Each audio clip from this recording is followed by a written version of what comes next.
Good morning, everyone. This is Mike Heitzman.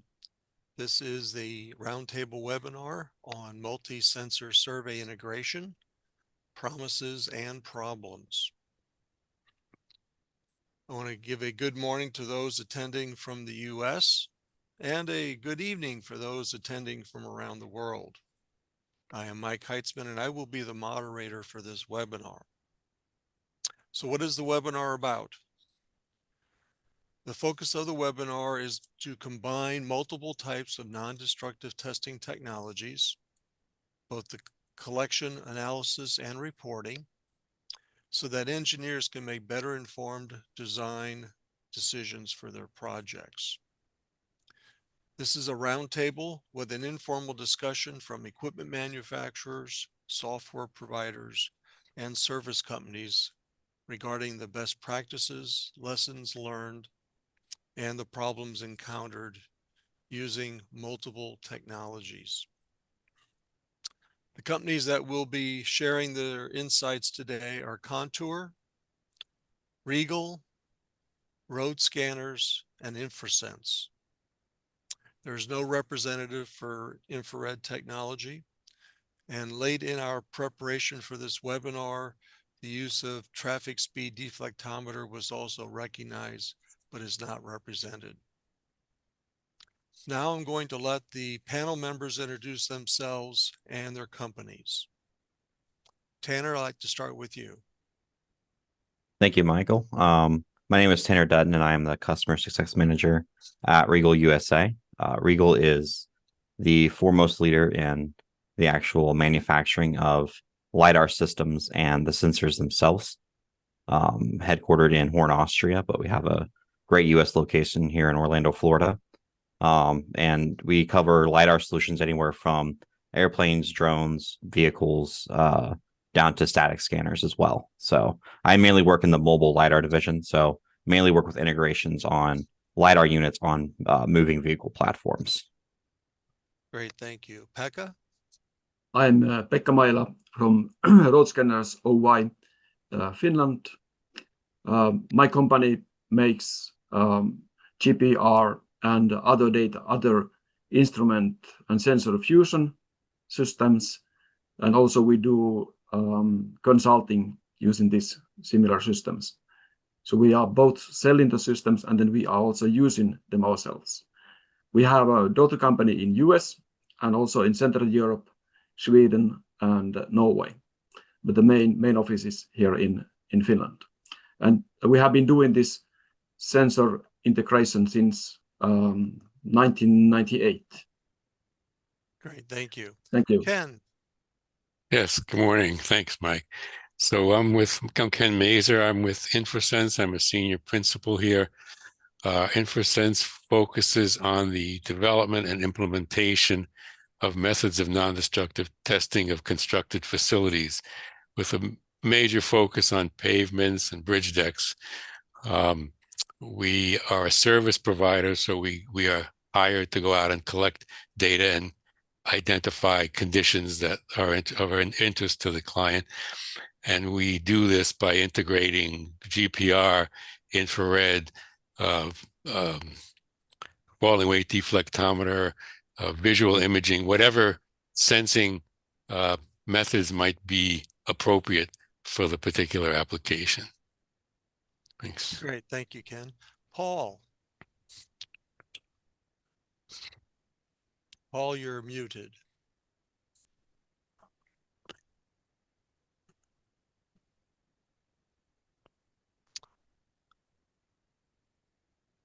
Okay, I don't see Paul back on again. We were having troubles with his connection earlier today. Hopefully we can bring Paul back in to do his introduction. I want to continue by encouraging the audience to place questions in the chat box as your comments arise. This is an opportunity for the end users to share your needs and your experience. We will address your questions as time permits and have time reserved at the end for questions and answers. There will be poll questions during the discussions. Please respond to those so that we can collectively see what the experience is of our audience. And as a courtesy, I ask all the attendees to mute your microphones. And let me get back now. I think Paul is back online with us. Paul, would you like to do a quick introduction of yourself and content? Yeah, hi, Mike. You can hear me, right? Yes. Okay, great. Yeah, my name is Paul Collins. Sorry about the disruption. I'm global technical sales manager for Contour. You probably know us very well, but we manage and manufacture ground penetrating radar sensors and software platforms. Our sensor is integrated in many different ways: trains, mining machinery, utility mapping vehicles, pavement survey vehicles. And this list is just expanding every year. Of course, we manufacture a GPR, but we're also very interested in other sensors that are involved in our industry. Very good. Thank you, Paul. All right, well, let's start the discussions. And I'm going to bring up a series of essentially thoughts or comments or questions for the panel to respond to. And I'm going to go ahead and share my screen and bring this up. So everyone should now see the questions. Does everyone be able to see that? Oops. Yep, I should be sharing.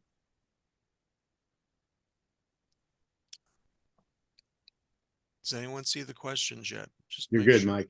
I'm good? Good. I All don't right. think you have to watch. Yeah. All right. So our first question is relevant to collection of data. Are there issues with simultaneous collection? That's a fairly broad question, but we're Yes. talking about things such as shared GPS and DMI. And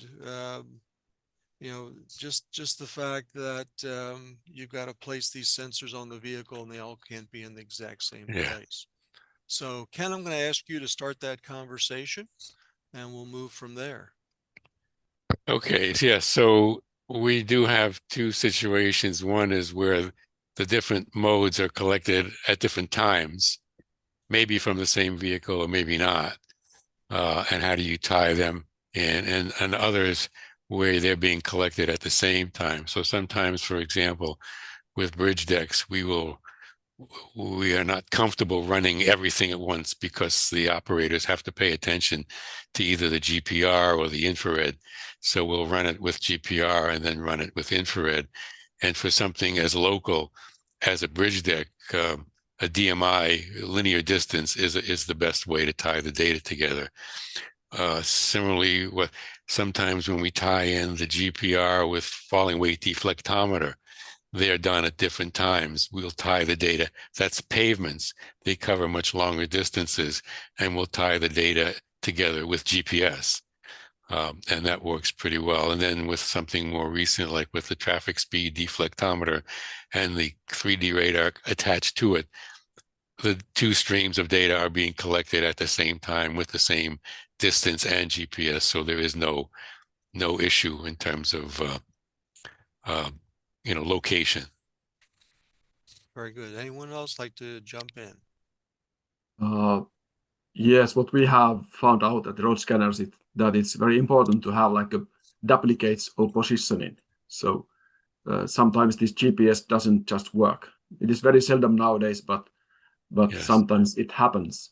And what has also happened sometimes is that the GPS, there's some connection problems or whatever. So some sort of duplicates for the system. But luckily, many of the systems that we integrate to our system, they have a built-in GPS also. So like this Ladybug, for example, then there is sensors, acceleration sensors, and then of course GPRs. And of course, if every unit is getting the signal from the same source, then we have the problem that if one is lost, then everything is lost. But it's always good to have some sort of backup for systems. Thank you. Yeah, I have something to add, Mike. Yeah, I turn my camera off to keep me online. Yeah, I think not so much issues, but probably a little bit of challenges right here and there, because I think it requires some careful planning and design. Once you start to build something like this maintenance and data synchronization, sharing trigger sources and positioning, there are other factors to consider, such as sensor interference. Where do you place sensors on a vehicle? Because you can, interact with each other, and the interference will affect the overall quality. Misalignment, I think, is another one that can occur, where you have some data sets that are, very well aligned, and others not so much, which makes it very difficult later on in the process. But definitely, there's some things to consider. I wouldn't say there were particularly issues, but latency is another one to consider as well. If you have something that is taking longer to arrive, maybe doesn't have an accurate timestamp, which I think is vital if you're going to correlate events from each sensor. They need to occur at the same moment. And one that I think gets overlooked is power consumption. It needs to be consistent, stable, and clean, and meet each system's needs. And I suppose during this this simultaneous collection need, the final part is, I guess, is safety, really, because when you put everything together, it can be quite overwhelming when you're sitting in the vehicle driving it. So you need to have a simple way of watching what's going on, right? Yeah. And road scanners have a very nice vehicle, and a great way of monitoring this stuff. So they're good input from you guys to drive us in this direction. Great, thank you. Tanner, any final comments on that question? Yeah, especially when it comes to the sensor placement, and to kind of spring off what Paul said about carefully planning. Mobile LiDAR, especially if you're going after great data, heavily relies on the sensor being placed as far back on the vehicle as possible, either towards the tailgate of the truck or towards the back of an SUV. So when it comes to planning out where you're placing equipment, if you are placing any kind of other kind of scanner towards the tailgate, you're going to be blocking out a majority of your data. So if you're trying to run mobile LiDAR simultaneously with our sensors, we really rely on having the back end of that vehicle open if you're going for a full complete point cloud. Great, thank you. Maybe I share a screen or try to share about one system. So if I can find. Let me stop sharing. Go ahead, Pekka. Okay, let's see that. Where is the share button anyway? Okay, there. So you can share there.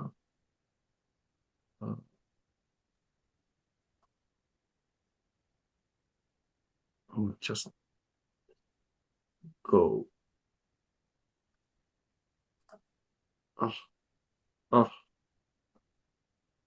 So I don't know how is it allowed everywhere in the world to have equipment in the front, but as Tanner told, that if you have some equipment behind, then it really interferes with the LiDAR. So this is very sensible that you don't get anything which is shadowing the LiDAR. And in our case, we are having the LiDAR going downwards almost directly to get as good as possible cross profile from the road, and also from the surroundings, and also like having it high enough to be able to see also the ditch bottoms and so on. And of course, this is a limiting factor in some places where there is not so high bridges or going under the bridges. Here we have the GSI unit, but also the same applies to 3D radar units that we have. Very good, thank you. Let's move on. If you can give me the screen back, I'm going to go ahead and put up the next question. I stopped sharing. Yeah. And let's move on. The next question then is come on, there we go, is a question relevant to analysis of all this data. And the question is, what are the current goals and problems of integrating the data types? And for this one, Pekka, I'd like to ask that you start the discussion. Yes, maybe I share my screen. Sure. If you can release it, I can give some sample. I think that the future lies here, that we will get like a three-dimensional image of the road. So we have the LiDAR data available, then we have the images from the surface, and then we have the 3D representation of the things underground. So, and this last one, this is now the rutting map. So this is telling where there is some rutting. And to be able to do this kind of integration, there is a need for all the things that was mentioned before. We have to have exact positioning. And as anyone who has been using 3D radar knows, especially if you are having these slices, even let's say 10 centimeters or 20 centimeter, 8 inches apart from the true location, you can see the difference. So, but luckily the modern GPS, as far as they work, and if they have the system have good IMU, the results are generally quite good. So, so I think that this is some kind of future. Of course, this is for the interpreter, and for the final client. Of course, the results can be different, but this is for the analysis people who analyze the data. Very informative view. You can see the reasons for different kind of phenomenon that you have there under the road from different sensors. I will show here another picture where there is an integration of data.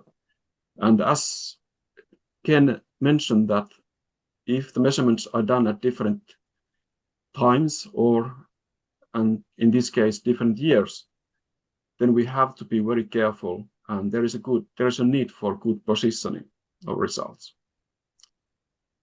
And of course, also, if thinking about the data which is included, there is a huge amount of data, but to find out what is valid, that is one of the big questions. And so how to find out what is the information, what is actually usable for the analysis? From all this data, we can calculate all kinds of parameters. For example, from GPR, we can calculate different kind of indexes based on amplitude or based on frequency, content, and so on. And the same applies also for falling weight. For falling weight, you can calculate different kind of stiffness indexes, either reflected to different depths or on the surface. But I think that the big question is that how to explain all of that. And there is where the expertise is needed. Great, thank you. Yeah. So anyone else want to jump in on this question? Ken, Yes, go ahead. yes. So basically, from the application perspective, we want to bring multiple sources of information together to find out things that we couldn't find out with only one source. So, for example, with looking at pavements and trying to evaluate the remaining life, the structural strength of the pavement, you can measure deflections with the traffic speed or falling weight deflectometer, but you need to know the layer thicknesses in order to analyze the deflections and determine the structural number of the pavement and the subgrade modulus. So that's that's an important part. That's a goal of integration. With bridge decks, for example, GPR can get the deeper infiltration of chlorides and corrosion. Infrared is more shallow, so you can give the agency kind of the type 1 repair, which is the shallower repair, versus type 2 repair, which is the deeper repair. So those are the kinds of goals that can be addressed by having multiple sensors and sources of information. Great, thank you. Paul, do you have anything to add?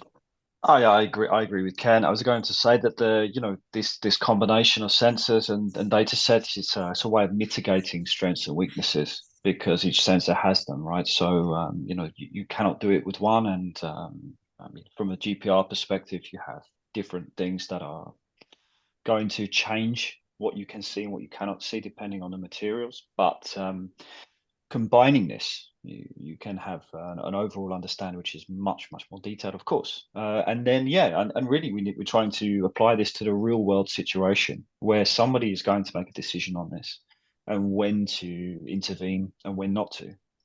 And I think maybe in the future at some point we will begin to be able to predict when intervention is required rather than just look at what's happening today, but be able to look at what might be occurring over time. So it's an interesting goal, I think. Yeah, Being able to exactly. analyze what's coming up.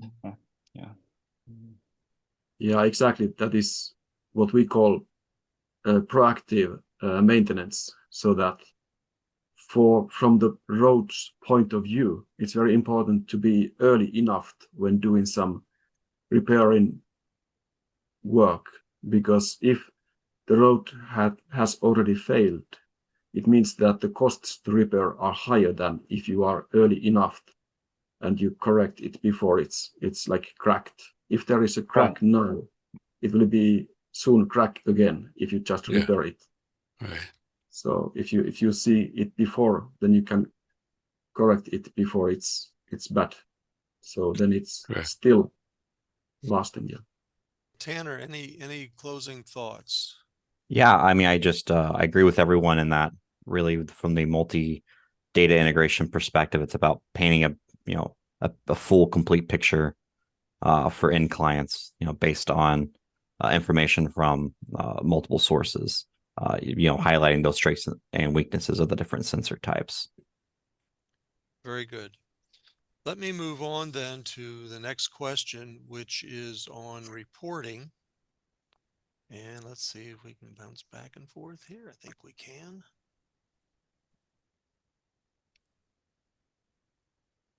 The third question is relevant to reporting. And are there problems with visualization of the integrated data?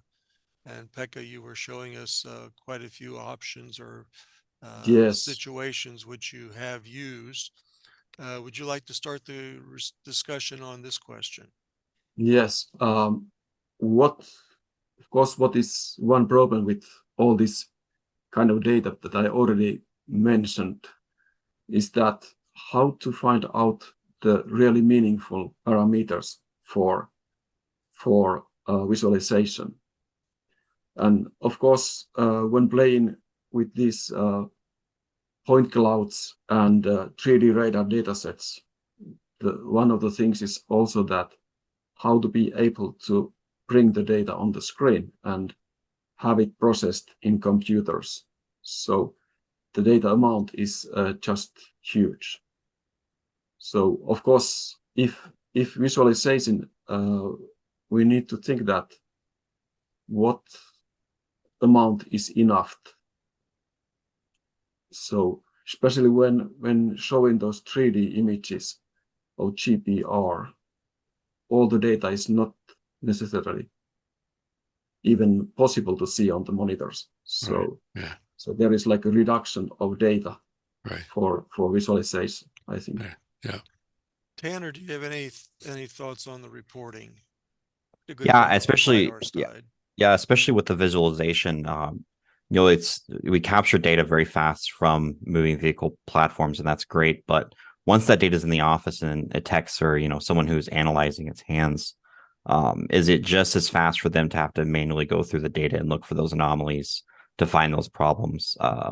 Or is there created solutions out there to very easily be able to view, problem areas, separation, gaps in data, things of that measure. So when it comes to a visualization standpoint, how long are your techs spending in the office looking for those anomalies?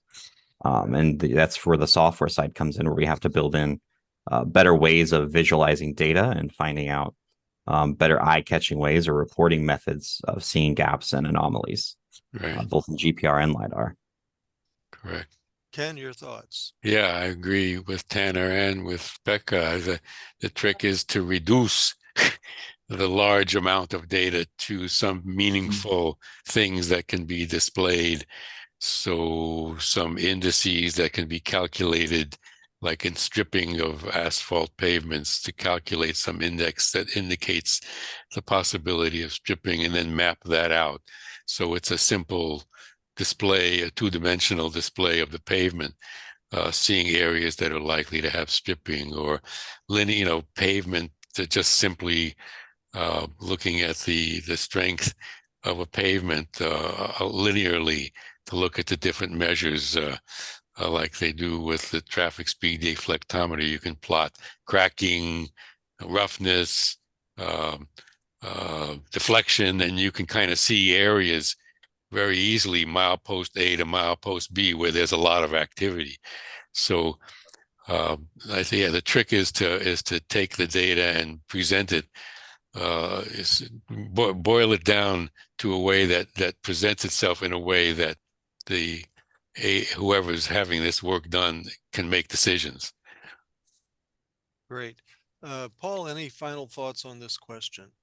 I completely agree. I mean, the projects become very big very quickly, and more sensors, more data, and you need to be very, very careful when you reconstruct that data, and need to have some comparable factors such as scale and units and things like this, and then of course, I mean, you see with road scanners have a beautiful platform where you can visualize these data sources coming from different places, but that's not always the case.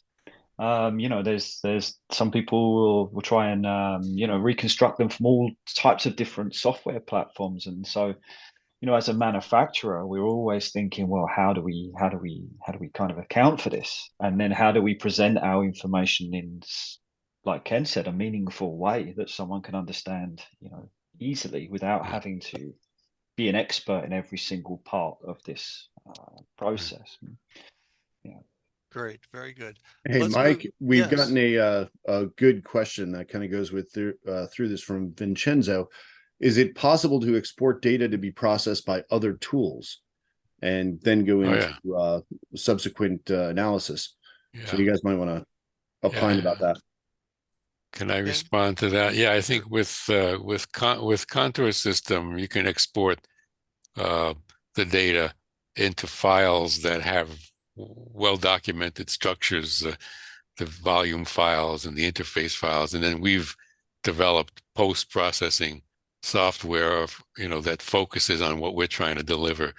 So that there is that possibility. And other sensor systems, the infrared system that FLIR produces, you can get there's a format that you can export the data in, that then it's well documented, and then you can do any analysis you want out of it. So I hope that answered the question, but that's what I'm thinking. Very good. Thanks. All right.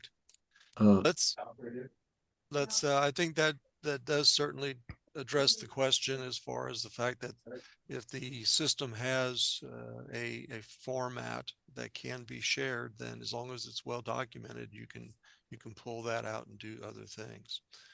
Let's move on to now it says 5. I just added a number. Inflation. Let's move on to the next question, which is relevant to both collection and analysis, and we've been somewhat dancing around this anyway.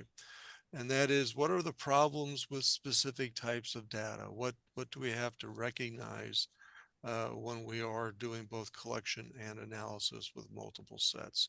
And Tanner, I'd ask that you maybe start this. Yeah, and this definitely plays off the last question as well, with exporting and visualization of data, especially with working with point clouds. Not every software out in the world plays well with point clouds and lidar data. So usually that data has to be run through a third-party software that's doing extraction of the line, a lot of the line work into CAD models, and then that's getting implemented and integrated in with other types of data sets. One from a modern mobile lidar systems, you could have a road that you go collect, and there's billions of points. That's really hard to visualize from loading into one file. So having that data then integrated into third-party softwares to do extraction of your line work and your CAD work is very important. And really, the other type, at least from a collection perspective, is imagery. The market keeps pushing for higher res and megapixel imagery, and that's always going to cap out on data size. So having that storage in mind when you're collecting data and you're collecting a lot of imagery is really, really important to have a backbone in your company built to handle all that data, and a methodology to get that translated down the line to actual deliverables. Great, thank you. Paul, any comments from the Contour perspective? Sure. I mean, I think positioning for everything is fundamental. But from a radar perspective, it's affected, of course, by the materials of the ground. It's affected by external noise. These kinds of things can affect the quality. But then when you look at the analysis effort involved, there's a lot a user can choose during collection that affects the outcome. Same with the point cloud, really. If you don't have the high enough resolution, then you don't see objects because you just passed them and they were invisible because you didn't have enough points, right? But in the radar sense, of course, if you don't take enough samples and they're not closely spaced enough together, you may miss some of the things that you're looking for. So to make your life easier, you definitely need to understand the frequencies you're using, the trigger spacing that you choose, and how that affects what your outcome's going to be and how easy it's going to be for you to analyze. But it also affects your collection speed, because there's no point in setting up a vehicle which is needs to go at 60 miles an hour, 70 miles an hour, and realizing that one of the sensors actually needs to go at 10 miles an hour. So we have to be practical as well, right? Yeah. So, Ken, any from the practical perspective, what types of data seem to give you the most problem? GPS. Biggest problem, GPS. We are surveying bridge decks, doing multiple parallel lines of data, and some of them are showing up in the wrong place, or they take a step, they move off the road, or and what's going on. The GPS system seemed fine. I think we probably should implement some kind of inertial system like Pekka is talking about to kind of back that up. And sometimes there are applications where you have to be more precise than the GPS will let you. For example, we've had applications where the agency wants to know where the pavement construction ends and the shoulder construction begins, presumably because it's not happening exactly on the shoulder line. Well, that's a couple of feet on either side of the shoulder line. Well, you look at the GPS, can you really get that lateral resolution? I'm not sure. So I think our biggest headache has been GPS. Yeah. Great. Pekka, any final thoughts on that? Yes. I think that this data storage is one big problem, specifically with the 360 cameras. So and also with this 3D radar and laser, because they quickly produce huge amount of data. So it's really careful thinking that what is purpose of the study, or what is the purpose of the research, that do you need so high resolution, for example, so high density data. So it doesn't make sense always to use the highest possible measuring density, because you you gather a lot of huge amount of data that you don't use, but it will fill up all your hard disk, and you will anyway need to analyze it, or let's say like filter it to get and reduce the number of data, and that is the problem. When we had also huge problems with GPS, but I have to say that after using this IMUs, we have had less. So that was like a must when we went to using LiDAR equipment. Great. All right. Let's move on. The next question's relevant to reporting. And basically, what are the customers' common issues and concerns? And in this case, we're defining customers as the asset owners or the end user of the information. How useful was that integrated data? What has been your experience working with your users? And Ken, I'd like you to start that conversation. Sure. So I think the one common issue is suppose the two different sources of information, the two different sensor systems produce inconsistent information. They don't support one another. For example, let's say the traffic speed deflectometer shows an area that has quite a bit of deflection, and maybe there's some weakness in the asphalt, but the GPR shows nice, clean, perfectly normal, no indication of any stripping or damage or anything like that. Well, what's the interpretation? Not necessarily clear. With bridge decks, we look at infrared and GPR, but sometimes their areas don't coincide. How do we interpret that? So, you know, the ideal situation is that the two sources or multiple sources of data support one another and they help explain, but sometimes they don't. And that's one issue. Great. Yeah, I call that's engineering, because never do you get all the same answers to make your life easy. Right.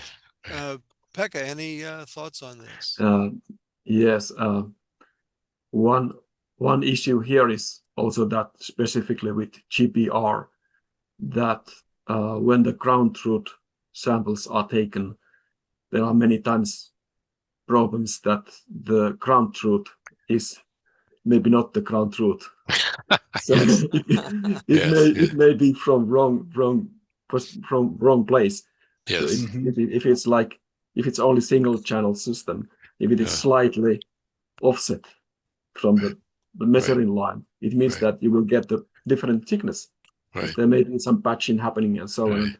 Yeah. So, and then you are trying to convince the client, the customer, that this what GPR says is more true than what your asphalt thickness ground truth data is. Right. Right. Paul, what problems do you have when you work with your clients? I mean, going back to my consultancy days, I mean, the data accuracy and reliability. If you have an inaccuracy, then they start to question, and they don't want to lead themselves into improper decision making, of course. But one of the other things is there's a temptation to add sensors that they don't need, to the project, because you can. But I think it's important to collect data that only enhances the project that's in front of you, and not include extra data sets that are not complementing the end result. As we've already discussed, the data gets bigger and bigger, and it's not necessary to hit them over the head with extra things that bring no value. But also time. When you have more sensors involved, what's the time frame to receive your answer? If you have 5 sensors on a vehicle, does that mean that your typical deliverable that was only a radar survey is now 5 times as long? Does it take me 5 times as long to receive my survey information, or not? Okay, so I think that's something that was always pressurized from a survey company point of view. And then finally, I think you need to be able to handle this reporting process to not make it so complex. so that you create a smooth and easy to understand way of viewing these results, right, for the end user, an asset owner. Great. Tanner, any closing thoughts? No, I just agree with Paul that especially from a problem standpoint that users understanding the parameters of the projects and what they need from the data and to make sure they're not overkilling on projects and not having data and eating up time that is not going to result in any other better data to their end user. So great. Yeah. Now putting my engineering cap on, sometimes I'd rather have too much data and discard some of it rather than to just get the bare minimums and then realize that I needed more information to better solve my problem. Well, it can go that way as well, Mike. Yeah. There's certainly a sweet spot. Yeah. All right. So the next question then is an analysis question. It is, are there any cross-training issues in the US that everyone should be aware of? And Paul, I'll let you start that conversation. Yeah, sure. I mean, I came into this conversation a little bit last minute, but for me, yeah, of course, I think transferring of knowledge is always a challenge. And in addition to using the system regularly to stay sharp, it's okay to have technology, but if you only use it once a year, probably you're going to have some difficulties when you get it back out to fire it up. So I think sensor integration often involves multidisciplinary knowledge. You need to know lots about different things, data science, engineering, electronics, all sorts of things. And so I think cross-training issues emerge, if there are significant skill gaps, they could impact your effectiveness. It could be possible. But I think we can all agree that it's essential for professionals to, that are involved in this type of data collection to prioritize this continuous learning. And if you stay informed about industry developments, if you have regular training programs, you adhere to standards, you're proactive in this approach, then I think that you can address these emerging issues with cross-training. Great. Ken, from a practical perspective, where do you see these cross-training issues coming to light? Yeah, well, it is more demanding. You have multiple types of analyses that need to be done. You have people who might be more expert in analyzing infrared data, others who might be more expert in analyzing GPR data, others might be more expert in analyzing deflection data. And then and it's hard to find, Renaissance people who know how to do everything. So we sometimes have to sort of parcel out pieces of projects to one or another person, and we do our best. But there's a big demand on implementing the training to enable people to handle these things and to understand how the pieces fit together. Yeah, I think that it's rare those people who can even teach other people how to integrate different data sets. And we have been using this kind of data integration for a long time, and it's still difficult. So, and I'm a specialist in GPR, but I have to learn a little bit about this falling weight and so on. It is not completely impossible, but so it will, with some training, you can start to understand things, and you don't need to go to very details, but to understand something about like falling weight and GPR, then you have a good start for, and also this profilometer and rutting and those things. Right. Tanner, what's the issues with LiDAR as far as cross-training goes? Yeah, especially in the training world, to kind of echo what Paul had said, you deliver a system and you provide training initially, and you have a crew within a company that's are rock stars, but it's how that information and training is, passed down through the years. As companies grow and they onboard more people and they have more people working on these projects, especially since they've not been trained directly with the experts. It's interesting seeing how their workflows deflect over the years. It's kind of like the old thing where you have a group of people and they whisper information in a circle and how different that sentence changes over time. So over the years, just ensuring that you're checking in with customers and making sure that their workflows are up to date. They're fully aware of all the tools they have, at hand, and making sure that they're as effective and productive as possible. Very good. This is going to fall into that next question, and I'm going to ask Tanner to start on this one. But as you do that, for each one of the panel members, my one question to you is, if you're a consultant providing an engineering service, then yes, you would have to be able to analyze all of the data and come to some conclusions. But if you're simply a service provider to give the client the data, I would think that the cross training is a little different there, since it's then up to the client to be able to interpret whether I have a good pavement or a poor pavement. So let's get into this reporting question. It's fairly simple, but I'm sure the answers aren't that simple. And what is their preferred method of reporting? Do the customers like electronic files, or do they like paper reports? Yeah, especially in the LiDAR industry, accuracy and reporting that accuracy is everything.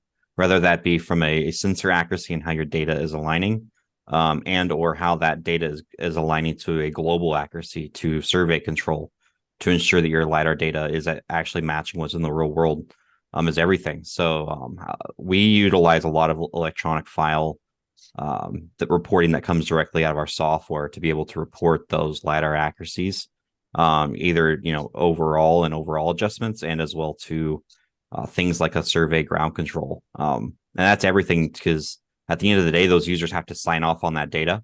So having that electronic form that tells them, hey, this is insured, assigned to that control in the right spot.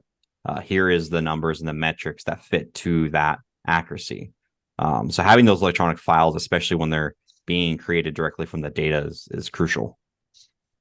If not for the QA/QC process, but also for having them write their name on the end of a project saying that they know that LiDAR data is accurate.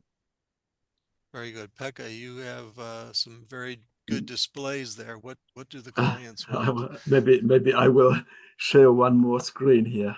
Yes. Just if it's possible. So if you release the screen, so I can share the screen. So of course now it's sharing. So of course this kind of information is usually too much for the client. So if we have a viewer version of the software, but very seldom users actually want to see this kind of displays themselves. What they prefer is maybe some printouts, some files just for recording, and maybe just to be possible to evaluate by some by some other expert the results, that if they are valid. It's like interpretations. We had some projects running here in Finland where the results had to be provided by files, text files, and also with GPR sections of 500 meter long. And I think that the reason was that they have to have a possibility to check by somebody else that if the results are okay, or if there is some problems with some sections, that they are okay. And also they wanted to have in that project all the images of every 20 meters of road where it was measured. Of course, it depends a lot of the client, what they want to have. So in most cases, and sometimes this is what they want. And I think that most of the providers can give the client this. So they get the results as some Excel file and maybe a KML file. They can right away show the results on the screen, the thicknesses of pavement or whatever analysis is needed. And of course, the client can have or want to have also some other information, maybe some classification, and maybe even some suggestions that where are the bad spots, where that construction or rehabilitation is needed. And I think that for the decision makers in municipalities, like this is one municipality, actually Rovaniemi, we had to show the data to engineers, city engineers, that these sections are bad and these are the sections what needs to be repaired. And they could even ask us that what is the cost of doing and repairing some road sections. And I think that that is the end product that the clients want to know. Of course, if and when they want to have some machinery going there, they need the actual thicknesses. But for decision makers, there are like reports for decision makers and reports for the actual paving contractors, for example. Great, thank you. Ken, you work with a lot of engineers in the United States. What do they typically ask for?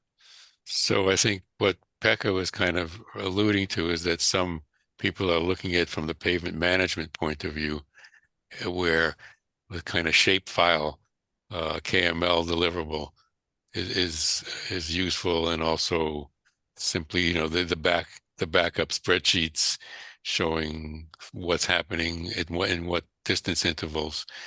So shape files, KML files, like Pekka's showing, and then for more for more local areas, plan view plots, area plots showing areas that have defects or deficiencies, and line plots showing limits from point A to point B, where certain issues are occurring. So that's the general array of deliverables that we tend to work with, that people seem to find most useful. Great, great. Paul, any closing thoughts on that? Uh-oh, did we lose Very Paul? quick. I mean, basically, there's no point in delivering something in a file format that someone can't open. Simple as that. And the need for your report type or method it varies from person to person. For me, I like digital information, but at the same time, I am the kind of person that prints stuff out, because I like to annotate on them and draw on them and sketch on them and read away from the laptop to understand what I have in front of me. So it's a varying thing, but I would say no point in delivering something in a format that nobody can open. So yeah, open source stuff is nice as well. Right? Very good, very good. Well, getting towards the end of our hour, at this time, I do want to open up the webinar to questions and comments from the audience. So if you have something, please put it into the chat box. We can read it from there. Or if you'd like to make more of a verbal comment, I believe there's ways for you to basically raise your hand and we can recognize you that way. Mike, do you want to take a couple of these questions from the Q&A? Absolutely.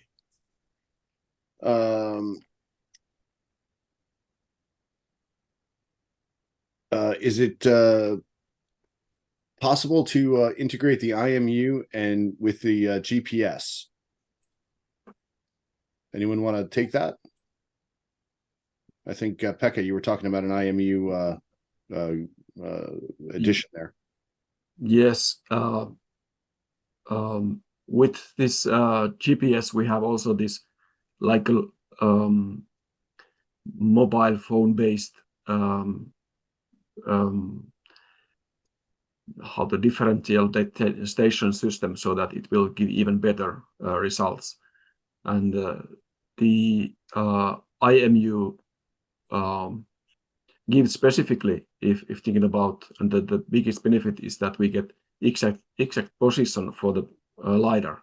So that was the original main use for that. Otherwise, we cannot reflect or cannot bring the data to correct locations on the surface.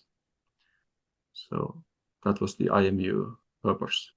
Yeah, and I guess to add more to that, with modern day LiDAR scanners, like what you saw on Pekka's machine, or like what you see on mobile LiDAR units, they're really just 2D line scanners. And the IMU movement is adding the third dimension. So it's crucial for a LiDAR machining to have an integrated IMU and GPS system for locating.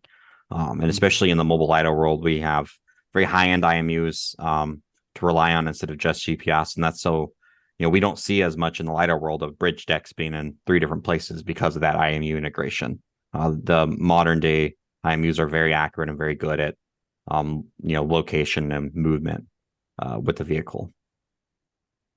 Of course, they are quite expensive if thinking about the normal GPS systems. So they are tens of thousands of euros.